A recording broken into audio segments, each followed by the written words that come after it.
For today's topic, there's yet another sign the Wii U is doomed. Nintendo recently announced the delay of Star Fox Zero for the Wii U, painting a grim picture for the future of the company's first console to support high-definition graphics. The most recent installment of the scrolling shooter that debuted on the Super NES back in 1993 has been pushed back to 2016, which has some gamers both disappointed and concerned.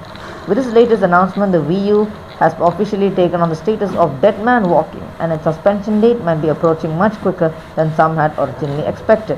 It's no secret that the Wii U has been struggling since its release in 2012. It was very similar to that of its predecessor, which confused some newcomers, priced way outside of its target market, and the game lineup was entirely dependent on a self-contained ecosystem. Much like Nintendo's console offerings in the past 10 years or so, the Wii U's survival was entirely dependent on the classic lineup of Nintendo characters in order to keep the boat afloat. By delaying another fan favorite, the writing is clearly painted in bold letters on the wall.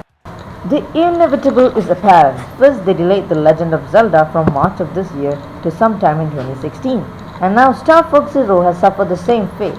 Nintendo's fall lineup, which typically accounts for a massive portion of all sales, went from being solid and intriguing to abysmal and something puzzling. The fall offerings are down to Animal Crossing, Amiibo Festival, and Yoshi's Woolly World.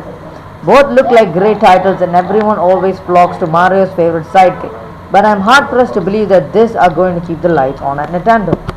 The minds behind the video game giant most certainly have to be thinking long term with the Star Fox decision. Not taking advantage of the holiday rush is something Nintendo can afford to do. That's like setting up a lemonade stand in winter. No one wants your frozen garbage. I can't imagine that Nintendo simply delayed the title to make a few adjustments and improve the quality of the game. To miss out on a huge sales rush for a bit of polishing is something they or any company for the matter wouldn't do.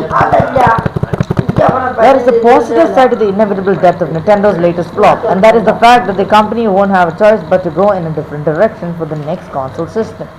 Nintendo has run out of get out of all free jail cards. They are at crossroads. On one side, the company can continue to remain a self-contained infrastructure and suffer the consequences of not adapting to today's technology and the ever-changing platform of video games. On the other hand, Nintendo can finally wake up and stop trying to be the smartest person in the room and grab hold of its destiny.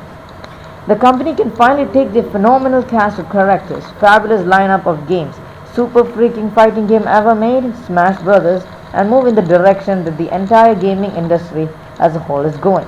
No more Wii U's or Wii anything. Put it out to pasture. Be different.